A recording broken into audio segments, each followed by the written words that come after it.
ओझर शहर व उपनगरांमध्ये पाणी प्रश्न दिवसेंदिवस गंभीर होत चालला असून नागरिकांमध्ये तीव्र नाराजी पसरली आहे. नगर परिषदेमार्फत पाणी पुरवठा सुरू असतानाही वारंवार खंडित होणाऱ्या वीज पुरवठ्यामुळे नागरिकांना पाणी साठवता येत नाही. बहुतांश घरांमध्ये इलेक्ट्रिक मोटरवर पाणी भरण्याची व्यवस्था असल्याने वीज नाही तर पाणी नाही अशी बिकट परिस्थिती निर्माण झाली आहे. नागरिकांच्या मते महावितरणकडून जाणून बुजून वीज पुरवठा खंडित केला जात असल्याचा आरोप करण्यात येत आहे. या प्रकारामुळे दैनंदिन जीवन विस्कळीत झाले असून नागरिकांच्या मूलभूत गरजांवरच परिणाम होत असल्याची तीव्र भावना व्यक्त होत आहे. या पार्श्वभूमीवर उद्धव बाळासाहेब ठाकरे शिवसेना पक्षाच्या वतीने प्रशासनाला निवेदन देण्यात आले.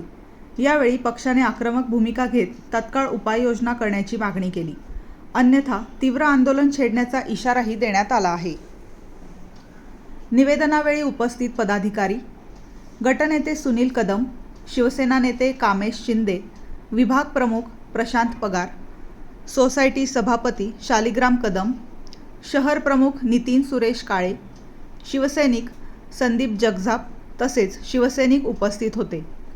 वारंवार उद्भवणाऱ्या या समस्येमुळे नागरिकांमध्ये संतापाची लाट उसळली असून प्रशासनाने तातडीने ठोस पावले उचलली नाहीत तर जनतेचा उद्रेक होण्याची शक्यता व्यक्त केली जात आहे.